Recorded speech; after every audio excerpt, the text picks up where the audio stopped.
अस्सलामु अलैकुम वरहमतुल्लाहि वबरकातुहू। बिस्मिल्लाहिर रहमानिर रहीम। अल्हम्दुलिल्लाह नहमदुहु व नस्तईनुहु व नस्तगफिरुहु व नऊज़ु बिल्लाहि मिन शुरूरि अनफुसिना व मिन सय्यिआति अमालिना मय यहदिहिल्लाहु फला मुदिल्ल लहु व मय युद्लिल फला हादिय लहु व अशहदु अन ला इलाहा इल्लल्लाहु वहदहु ला शरीका लहु व अशहदु अन्ना मुहम्मदन अब्दुहु व रसूलुहु।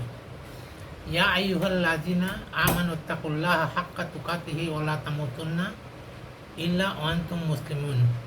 रब्बि इश्रह ली सदरी व यस्सिर ली अमरी वहलुल उक़दतम मिन लिसानी याफ़क़हू क़ौली। रब्बि यस्सिर व ला तुअस्सिर व तम्मिम बिल खैर। সকলো প্ৰশংসা মহান আল্লাহৰ বাবে। শান্তি অৱতীৰ্ণ হওক আল্লাহৰ ৰসুল সাল্লাল্লাহু আলাইহি ওয়াসাল্লাম আৰু তেখেতৰ পৰিয়ালবৰ্গৰ ওপৰত। আখিৰাতৰ বাবে এবাৰ চিন্তা কৰোৱা হওক। এলানি আলোচনাৰ আজি বিষয়বস্তু আল্লাহক সন্তুষ্ট কৰা আমল।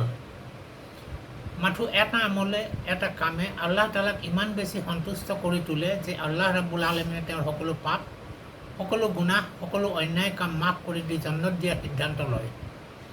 ই যে এক ইবাদত, এক ডাঙৰ ইবাদত, সেই কথা হয়তো আমি বহুতে নাজানো।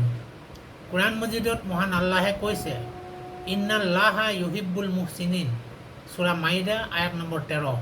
অৰ্থাৎ যি লোকে আনৰ প্ৰতি অনুগ্ৰহ কৰে, এহছান কৰে, সেইসকল লোকক মহান আল্লাহে ভাল পায়। সহিহ বুখাৰীৰ 3321 নম্বৰ হদিছত বৰ্ণিত, এগৰাকী ব্যভিচাৰিণী মহিলাই নিজৰ ওড়নাত মোজা বান্ধি এটা কুঁৱাৰ পৰা পানী তুলি পিয়াহত মুমূৰ্ষ হৈ থকা এটা কুকুৰক খোৱাৰ কাৰণে মহান আল্লাহে মহিলাগৰাকীক মাফ কৰি দিছিল। যিগৰাকী মহিলা গোটেই জীৱন পাপ কামত ডুবি আছিল, পংকিলতাৰ জীৱন যাপন কৰিছিল, সেইগৰাকী পাপী মহিলাক সামান্য এটা কামৰ বাবে মহান আল্লাহে মাফ কৰি দিছিল। মানুহগৰাকীয়ে কি কৰিছিল সেয়া ডাঙৰ কথা নহয়, তেওঁৰ কৰ্মৰ আঁৰৰ উদ্দেশ্যহে গুৰুত্বপূৰ্ণ। ঘটনাটো কেতিয়াৰ সেয়া উল্লেখ নাই, কিন্তু এই কামৰ আঁৰত আমি নজনা কিবা এক ডাঙৰ কাৰণ নিহিত হৈ আছে, যাৰ বাবে মহান আল্লাহে মহিলাগৰাকীক কেৱল তেওঁৰ গুনাহৰ পৰা ক্ষমা কৰাই নহয়, মানৱ জাতিৰ ইতিহাসত পশুৰ প্ৰতি কৰা এহছানক কিয়ামত পৰ্যন্ত সংৰক্ষণ কৰি ৰাখিছে। ইয়াৰ বিপৰীতে সহিহ বুখাৰীৰ 3318 আৰু 2365 নম্বৰ হদিছত বৰ্ণিত যে এগৰাকী ধাৰ্মিক মহিলাই এটা মেকুৰীক খাবলৈ নিদি পিঞ্জৰাত বন্ধ কৰি ৰাখিছিল। মেকুৰীটোৱে যাতে নিজে খাদ্য বিচাৰি খাব পাৰে তাৰ বাবে এৰি দিয়া নাছিল। মহিলাগৰাকীয়ে মেকুৰীটোৰ প্ৰতি কৰা এনে আচৰণৰ বাবে জহন্নামলৈ যাব, কাৰণ আল্লাহ তাআলাই মহিলাগৰাকীৰ সেই কাম খুব বেয়া পাইছে আৰু সেয়ে মহিলাগৰাকীৰ সকলো ইবাদত বাতিল কৰি জহন্নামত দিয়াৰ সিদ্ধান্ত লৈছে। সন্মানিত দৰ্শকবৃন্দ, মানুহে মানুহক কৰা উপকাৰ যে এক ইবাদত, সেই কথা আমি বহুতেই নাজানো। বহুতে ভাবে ই মাথো এক ভাল সামাজিক কাম, কিন্তু এনে কামৰ দ্বাৰা আখিৰাতত মানুহৰ কিমান লাভ হ'ব সেয়া চিন্তা নকৰোঁ। বাংলাদেশৰ ডক্টৰ খণ্ডকাৰ আব্দুল্লাহ জাহাংগীৰ এজন ইছলামৰ বিদগ্ধ পণ্ডিত। তেখেতে দেশ আৰু বিদেশত ইছলামিক শিক্ষা লৈছে, অধ্যাপনা কৰিছে, বিভিন্ন ঠাইত ইছলামিক বক্তৃতা প্ৰদান কৰিছে। তেখেতে কোৰআন আৰু হদিছৰ পৰা লাভ কৰা শিক্ষাৰ পৰা ইছলাম সম্বন্ধে চমুকৈ মাথো দুটা শাৰীত এনেদৰে কৈ গৈছে, ইমানক চহী আৰু বিশুদ্ধ কৰাৰ পিছত, আকিদাক কলুষমুক্ত, ভুল ভ্ৰান্তিমুক্ত কৰাৰ পিছত, মৌলিক ফৰজ ইবাদত নামাজ, ৰোজা, জাকাত, হজ ইত্যাদি ফৰজ ইবাদতসমূহৰ পিছত আল্লাহক সন্তুষ্ট কৰাৰ আটাইতকৈ কাৰ্যকৰী আৰু সংক্ষিপ্ত পথ হৈছে মানুহক উপকাৰ কৰা।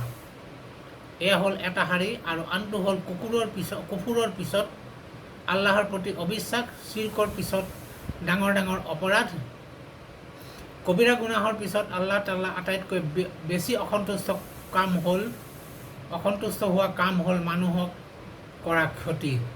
খণ্ডকৰ চাহাবৰ উক্ত মন্তব্য আৰু কোৰআন মজিদৰ আয়াত তথা সহিহ হাদিছৰ পৰা এই কথা স্পষ্ট যে মানুহৰ প্ৰতি উপকাৰ কৰা ইবাদতৰ ওপৰত আমি গুৰুত্ব আৰোপ কৰা উচিত। ৰসুল সাল্লাল্লাহু আলাইহি ওয়াসাল্লামে আল্লাহৰ পক্ষৰ পৰা নবুৱতৰ দায়িত্ব পোৱাৰ পূৰ্বে মক্কাত থকা সময়ত সৰুৰে পৰা মানুহৰ উপকাৰ কৰিছিল, মানৱ সেৱা কৰিছিল। তেখেতে হীৰা পৰ্বতৰ গুহাত আল্লাহৰ ইবাদত কৰোঁতে জিব্ৰাইল আলাইহিছ ছালামৰ জৰিয়তে আল্লাহৰ পৰা প্ৰথম ওহী নাজিল হৈছিল। সিদিনা জিব্ৰাইল আলাইহিছ ছালামৰ সৈতে হোৱা প্ৰথম সাক্ষাৎ তেখেতে ভয় খাইছিল। ঘৰলৈ ঘূৰি আহি সমস্ত ঘটনা খাদিজা ৰাদিয়াল্লাহু আনহাক বিৱৰি কোৱাৰ পিছত কয় যে মোৰ শংকা হৈছে কোনো ক্ষতিকৰ বস্তুৱে চাগে মোৰ পিছ লৈছে। তেতিয়া খাদিজা ৰাদিয়াল্লাহু আনহাই তেখেতক সান্তনা দি কৈছে, আল্লাহৰ কসম কেতিয়াও নহয়, এয়া কেতিয়াও হ'ব নোৱাৰে যে আল্লাহ তাআলাই আপোনাক লাঞ্ছিত কৰিব। আপুনি কেতিয়াও লাঞ্ছিত নহয়, আল্লাহে আপোনাক কেতিয়াও লাঞ্ছিত নকৰে। আপুনি আত্মীয়ৰ খা খবৰ লয়, সজ আচৰণ কৰে, অসহায় অসুস্থৰ দায়িত্ব বহন কৰে, নিঃকিন লোকক সহায় কৰে, আলহীক আপ্যায়ন কৰায়, হক পথৰ দুৰ্দশাগ্ৰস্ত লোকক সহায় কৰে, সত্য কথা কয়, অসহায় লোকৰ বোজা লাঘৱ কৰে। গতিকে আল্লাহে আপোনাক কেতিয়াও লাঞ্ছিত অপমানিত নকৰে। সহিহ বুখাৰী হাদিছ নম্বৰ 3 আৰু 4953। খাদিজা ৰাদিয়াল্লাহু আনহাৰ কথাখিনি সাৰমৰ্ম হ'ল ৰাসূল সাল্লাল্লাহু আলাইহি ওয়াসাল্লামে আনৰ উপকাৰ কৰে। যি ব্যক্তিয়ে আনৰ উপকাৰ কৰে, আনৰ উপকাৰত ব্যস্ত থাকে, নিজকে নিয়োজিত কৰি ৰাখে, সেই ব্যক্তিক আল্লাহে কেতিয়াও লাঞ্ছিত নকৰে, চূড়ান্তভাৱে অপদস্থ নকৰে। সন্মানিত দৰ্শকসকল, মানুহক উপকাৰ কৰাৰ যি ইবাদত, সেই ইবাদত ৰোগীৰ চিকিৎসা সম্বন্ধীয় যিকোনো কামৰ সৈতে জড়িত থকা লোকতকৈ আন কোনোৱে সেই কাম ভালভাৱে কৰিব নোৱাৰে। বৰ্তমান সমাজত চিকিৎসাৰ জৰিয়তে মানৱ সেৱা কৰাৰ মানসিকতা হ্ৰাস পোৱা দেখা গৈছে। কিন্তু চিকিৎসাৰ জৰিয়তে কৰা মানৱ সেৱাৰ দ্বাৰা এজন ডাক্তৰ বা চিকিৎসক জন্নতলৈ যোৱা পথ ইমান সংক্ষিপ্ত আৰু সহজ যে সেয়া জানিলে বহু লোকৰ মনত ঈৰ্ষাৰ সৃষ্টি হ'ব। বাংলাদেশৰ আন এজন ইছলামিক পণ্ডিত দাৱা কামত ব্যস্ত থকা শ্বেখ আহমদুল্লাহ চাহাবে নিজে স্বীকাৰ কৰি কৈছে, আল্লাহে তেখেতক বহুতো দিছে, কিন্তু তেওঁৰ মনত এটাই আক্ষেপ, তেওঁ চিকিৎসক হ'ব নোৱাৰিলে। হয়তো বহু ডাক্তৰেও থমকি ৰৈ অৰ্থোপাৰ্জনৰ পৰিৱৰ্তে ৰোগীৰ চিকিৎসাক মানুহৰ প্ৰতি এক সেৱা বুলি ভাবিবলৈ বাধ্য হ'ব। এজন চিকিৎসকে যিমান সহজে মানুহৰ হৃদয় জয় কৰিব পাৰে, মানুহৰ হৃদয়ৰ দুৱা লাভ কৰিব পাৰে, আন কোনো লোকে ইমান সহজে লাভ কৰিব নোৱাৰে। এজন অসুস্থ মানুহক, এজন ৰোগীক আন্তৰিকতাৰে মনোযোগেৰে কৰা চিকিৎসাৰ বাবে ৰোগীজনে অন্তৰৰ গভীৰতাৰ পৰা কৰা দুৱাৰ সমান আন কোনো ভাল কাম কৰি মানুহৰ উপকাৰ কৰিও সেয়া লাভ কৰিব নোৱাৰি, আনকি বৃহৎ পৰিমাণত অৰ্থদান কৰিও। সেয়ে চিকিৎসা সেৱাক মানৱ সেৱা বুলি কোৱা হয়।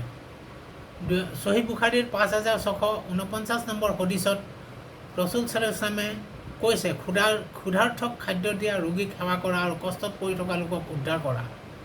উক্ত হদিছৰ দ্বাৰা ৰাসূল সাল্লাল্লাহু আলাইহি ওয়াসাল্লামে ভোকাতুৰক খাদ্যদান, ৰোগীক সেৱা আৰু নিপীড়িত ব্যক্তিক মুক্তি দিয়াৰ বাবে মানৱ জাতিক আহ্বান জনাইছে। ৰাসূল সাল্লাল্লাহু আলাইহি ওয়াসাল্লামৰ জীৱনকালত উক্ত কালজয়ী বাণীৰ বাস্তৱতা অসংখ্যবাৰ তেখেতে নিজেই প্ৰমাণ কৰি দেখুৱাইছে। নবুৱতৰ কঠিন শিলৰ পৰশত যিজন সোণালী মানুহত পৰিণত হৈছিল, তেখেতৰ কথা বতৰা, কাম কাজ, চাল চলনত প্ৰতিফলিত হৈছিল মানৱ সেৱা, আৰ্তজনৰ সেৱা, আৰু সেয়ে আছিল ৰাসূল সাল্লাল্লাহু আলাইহি ওয়াসাল্লামৰ উক্ত মহান বাণীৰ বাস্তৱ প্ৰতিফলন। ভোকাতুৰ, অনাহাৰী, অৰ্ধহাৰী, পুৰুষ মহিলা, অসহায় নিৰাশ্ৰয় মানুহৰ পৰম বন্ধু আছিল ৰাসূল সাল্লাল্লাহু আলাইহি ওয়াসাল্লাম। ইয়াৰ পিছত সাহাবা ৰাদিয়াল্লাহুৰ পৰা আৰম্ভ কৰি চালি খলিফাৰ শেষ আমল তথা তবিতাবিনসকলৰ শেষ আমল পৰ্যন্ত ৰাসূল সাল্লাল্লাহু আলাইহি ওয়াসাল্লামৰ মানৱ সেৱাৰ অমীয় বাণীক মুছলিমসকলে আখৰে আখৰে পালন কৰি এই পৃথিৱীত এক সোণালী ইতিহাস ৰচনা কৰিবলৈ সক্ষম হৈছিল, যাৰ ফলত মাত্ৰ 25 বছৰ মুছলিম শাসনৰ পিছত বিশ্বৰ আধা অংশ মুছলিম শাসনৰ অধীনলৈ আহিছিল। আজিও যদি সেই উদ্দীপনালৈ মুছলিম জাতি সমাজত, দেশত পুনৰ আৱিৰ্ভাৱ হ'ব পাৰে, তেন্তে আকৌ মুছলিমৰ বিজয়ী দুন্দুবি বাজি উঠিব। যেতিয়ালৈকে মুছলিমসকলৰ ত্যাগ, কুৰবানী, মানৱ সেৱা, সততা, ন্যায় নীতি বৰ্তি আছিল, তেতিয়ালৈকে মুছলিম শাসন বাধাহীনভাৱে চলি আছিল। কিন্তু এয়া আঁতৰি যোৱাৰ পিছৰ পৰা বিশ্বত মুছলিমৰ কৰ্তৃত্বৰ দিন শেষ হৈ আহে। ৰাসূল সাল্লাল্লাহু আলাইহি ওয়াসাল্লামে উক্ত হদিছত নিজ উম্মতৰ নৈতিক দায়িত্ব বুলি কোৱাৰ অন্তৰালত উম্মতৰ শ্ৰেষ্ঠত্বৰ গৌৰৱ অক্ষুণ্ণ ৰখাৰ উদ্দেশ্য নিহিত হৈ আছে। মহান আল্লাহে পবিত্ৰ কোৰআন মজিদৰ বহু আয়তত মানৱ সেৱা বা সমাজ কল্যাণমূলক কামক ইবাদত ও সোৱাবৰ কাম বুলি অভিহিত কৰিছে। সূৰা বাকাৰাৰ 177 নম্বৰ আয়াতত মহান আল্লাহে কৈছে, পূব আৰু পশ্চিম দিশত মুখ কৰাটোৱে সৎকাম নহয়, বৰং সৎকৰ্ম হৈছে যি ব্যক্তিয়ে আল্লাহ, শেষ দিৱস, ফিৰিষ্তাসকল, ঐশী কিতাপসমূহ আৰু নবীসকলৰ প্ৰতি ইমান আনিব আৰু আল্লাহৰ সন্তুষ্টি লাভৰ উদ্দেশ্যে আত্মীয় স্বজন, এটিম, অভাৱগ্ৰস্ত মুছাফিৰ, সাহায্যপ্ৰাৰ্থী আৰু দাস মুক্তিৰ বাবে ব্যয় কৰিব। উক্ত আয়াতত উল্লেখ কৰা সমাজ কল্যাণমূলক কামসমূহক এনেদৰে ভাগ কৰিব পাৰি। এটিম প্ৰতিপালন, সমাজৰ আটাইতকৈ অৱহেলিত, নিঃস্ব, লাঞ্ছিত, বঞ্চিত ও নিৰাপত্তাহীনভাৱে এজন এটিম শিশুৱে দিন পাৰ কৰে। সেয়ে সমাজ কল্যাণমূলক কামৰ সহায় পোৱাৰ ক্ষেত্ৰত এটিম শিশু প্ৰথম স্থানত। সূৰা নিছাৰ 10 নম্বৰ আয়াতত এটিমৰ সম্পদ আত্মসাৎ কৰাৰ বিষয়ে কঠোৰ সতৰ্কবাণীৰে শুনাই থোৱা হৈছে। সহিহ বুখাৰীৰ 5304 আৰু সহিহ মুছলিমৰ 2993 নম্বৰ হদিছত ৰসুল সাল্লাল্লাহু তৰ্জনী আৰু মধ্যম আঙুলিৰ ইংগিত দি দুয়োটা আঙুলিৰ মাজত সামান্য ফাঁক ৰাখি কৈছিল, তেখেত আৰু এটিম প্ৰতিপালন কৰি জান্নাতত একেলগে থাকিব। বিধৱাক সহায় কৰা। সমাজৰ আন এক অসহায় শ্ৰেণীৰ লোক হ'ল দৰিদ্ৰ, নিঃস্ব, অৱহেলিত বিধৱা মহিলা। এনে বিধৱাক সহায় কৰাকে ৰসুল সাল্লাল্লাহু ইবাদত তুল্য নেকিৰ কাম হিচাপে আখ্যা দিছে। ৰসুল সাল্লাল্লাহু কৈছে, যি ব্যক্তিয়ে বিধৱা আৰু মিস্কিনৰ সমস্যা সমাধানৰ বাবে দৌৰাদৌৰি কৰে, তেওঁ যেন আল্লাহৰ পথত জিহাদত লিপ্ত। বৰ্ণনাকাৰীয়ে কৈছে, ৰসুল সাল্লাল্লাহু হয়তো এয়াও কৈছিল, সেই ব্যক্তিৰ দৰে যি ব্যক্তি গোটেই ৰাতি সালাত আদায় কৰে আৰু গোটেই বছৰ চিয়াম পালন কৰে। সহিহ বুখাৰী হদিছ নম্বৰ 5353। নিঃস্ব আৰু ক্ষুধাৰ্থক খাদ্যদান। মুমিনসকলৰ বৈশিষ্ট্য হ'ল আল্লাহৰ সন্তুষ্টিৰ বাবে তেওঁলোকে নিঃস্ব, দৰিদ্ৰ, ক্ষুধাৰ্থ এটিমসকলক খাদ্যদান কৰে। সূৰা দাহৰ 8 আৰু 9 নম্বৰ আয়াতত আল্লাহে কৈছে, তেওঁলোকে আল্লাহৰ সন্তুষ্টিৰ উদ্দেশ্যে অভাৱগ্ৰস্ত এটিম আৰু বন্দীক খাদ্যদান কৰে। সিহঁতৰ পৰা কোনো প্ৰতিদান ও কৃতজ্ঞতা নিবিচাৰে। আনহাতে অভাৱী লোকক খাদ্যদান নকৰাটো জহন্নামী লোকৰ বৈশিষ্ট্য। সূৰা মুদাছিৰৰ 42 পৰা 44 নম্বৰ আয়াতত আল্লাহে কৈছে, জন্নতীসকলে জহন্নামীসকলক সুধিব, কিহৰ বাবে তোমালোক জহন্নামত প্ৰৱেশ কৰিব লগা হ'ল? তেওঁলোকে ক'ব, তেওঁলোক মুছল্লীৰ অন্তৰ্ভুক্ত নাছিল, অভাৱগ্ৰস্তক খাদ্য দান কৰা নাছিল। ৰোগীৰ সেৱা। ৰোগীক সেৱা কৰাৰ গুৰুত্ব সম্পৰ্কে ৰসুল সাল্লাল্লাহু কৈছে, কোনো ব্যক্তিয়ে যেতিয়া ৰোগীৰ সেৱা কৰে বা চাবলৈ যায়, তেতিয়া তেওঁ জন্নতৰ উদ্যানত ফল আহৰণ কৰি থাকে। সহিহ মুছলিম হদিছ নম্বৰ 2568, তিৰমিজি হদিছ নম্বৰ 968। ৰসুল সাল্লাল্লাহু আন এক হদিছত কৈছে, কোনো মুছলিমে তেওঁ ৰোগীয়া ভায়েকক চাব গ'লে বা সাক্ষাৎ কৰিলে আল্লাহে কয়, তোমাৰ জীৱন সুখৰ হ'ল, তোমাৰ চলন উত্তম হ'ল আৰু জন্নতত তুমি এটা বিল্ডিং সাজি ল'লা। তিৰমিজি শৰীফ হদিছ নম্বৰ 2008। কৰ্জে হাছান বা উত্তম দিন। আৰ্থসামাজিক উন্নয়নত এনে দিনৰ গুৰুত্ব আৰু তাৎপৰ্য অপৰিসীম। সুদৰ ব্যৱসায় প্ৰতিহত কৰিব হ'লে কৰ্জে হাছানৰ বিকল্প একো নাই। ইয়াৰ মাধ্যমত পৰস্পৰৰ মাজত ভাতৃত্বৰ বান্ধোন দৃঢ় হয়, দৰিদ্ৰ বিমোচন হয়, ধনী দুখীয়াৰ প্ৰভেদ সহজে দূৰ কৰা সম্ভৱ। ৰসুল সাল্লাল্লাহু কৈছে, কোনো মুছলিম ব্যক্তিয়ে আন কোনো মুছলিমক দুবাৰ ঋণ দিয়ে, তাৰ আমল নামাত এবাৰ সদকা দিয়াৰ দৰে উল্লেখ হ'ব। ইবনু মাজাহ হদিছ নম্বৰ 2430। দুৰ্যোগত সহায়। ধনী দুখীয়া নিৰ্বিশেষে মানুহ যিকোনো প্ৰাকৃতিক দুৰ্যোগত আক্ৰান্ত হয়। এনে সংকটময় অৱস্থাত অসহায় মানুহক সহায় কৰাৰ বাবে আহ্বান জনাই ৰসুল সাল্লাল্লাহু কৈছে, যি ব্যক্তিয়ে কোনো মুমিনৰ দুনিয়াবী বিপদসমূহৰ কোনো এটা বিপদ দূৰ কৰে, মহান আল্লাহে সেই লোকজনৰ আখিৰাতৰ বিপদসমূহৰ ভিতৰৰ এটা কঠিন বিপদ দূৰ কৰি দিব। সহিহ বুখাৰী হদিছ নম্বৰ 2442। শৰণাৰ্থীক আশ্ৰয় প্ৰদান। শৰণাৰ্থীক আশ্ৰয় দিয়াটো এক মহান পুণ্যৰ কাম। মহান আল্লাহে সূৰা হাছৰৰ 9 নম্বৰ আয়াতত কৈছে, যিসকল মুহাজিৰ মদিনালৈ আগমনৰ পূৰ্বে এই নগৰত বাস কৰিছিল আৰু ইমান আনিছিল, তেওঁলোকৰ ওচৰলৈ হিজৰত কৰি অহা লোকক ভাল পায় আৰু মুহাজিৰসকলক যি দিয়া হৈছে তাৰ বাবে তেওঁলোকে নিজ অন্তৰত হিংসা পোষণ নকৰে আৰু তেওঁলোকৰ অভাৱ থকা স্বত্বেও নিজৰ ওপৰত তাহাঁতক অগ্ৰাধিকাৰ দিয়ে। আচলতে যিসকল হৃদয়ৰ কৃপণতাৰ পৰা মুক্ত, তেওঁলোকেই সফল। সেয়ে আমি সকলোৰে ওপৰত উল্লেখিত সমাজ কল্যাণমূলক কামত আত্মনিয়োগ কৰি মানুহক সহায় কৰাৰ লগতে মানুহক মহান আল্লাহৰ সন্তুষ্টি অৰ্জনৰ জৰিয়তে জন্নত লাভৰ পথ সুগম কৰা উচিত। এইখিনিতে উল্লেখ কৰিব বিচাৰোঁ, অলপতে উজনি অসমৰ 4খন জিলাত হোৱা প্ৰলয়ংকৰী বানত বন্যাক্ৰান্ত লোকক সহায় কৰিবলৈ আগবাঢ়ি অহা ব্যক্তিসকলৰ ভিতৰত মৌলানা বদৰুদ্দিন আজমল অন্যতম। তাৰ পাছতে সমগ্ৰ দেশৰ লোক আগবাঢ়ি আহে। আজমল চাহাবে বন্যাক্ৰান্তক কৰা সহায়ৰ সমালোচনাও হৈছে।